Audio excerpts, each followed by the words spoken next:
Hey guys, Ryan here from Fletch Deep TV, and what I have for you this week is tuning segment 1.2.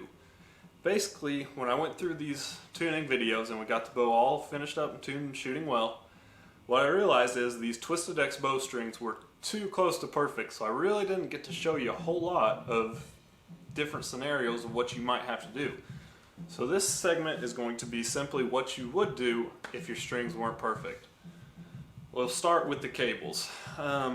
Say your axle to axle length was just a little bit too long. Your poundage is probably going to be a little bit on the light side. You're not going to quite hit your max poundage. And your draw length might end up being a little bit short. So what you're going to do to fix that is you're going to add twist to your cables. If your timing is already perfect, add twist equally to both cables. If your timing's not perfect, that will be where you want to add more twist to one cable than the other. That's going to both bring your timing up back to perfect as well as your poundage. That also can lead to a little bit longer draw length.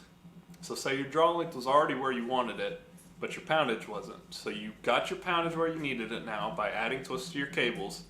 To get your draw length back down to where it needs to be, you need to add a few twists to your string. That is going to shorten your draw length just a little bit and get you back to where you need to be.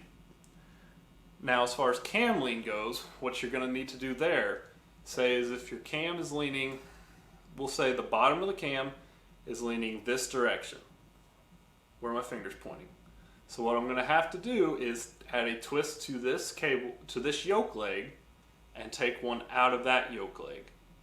So what that does is it changes the leaning of my cam, which ultimately affects the horizontal nock travel of the bow.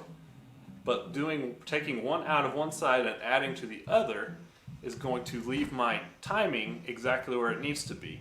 So that is going to change my cam lean, leave my timing where it needs to be. I hope that helps, guys. If you have any more questions, feel free to drop us a line, ask us any questions you need on any of our social media feeds, and stay tuned for the rest of the videos. Fletch Deep TV.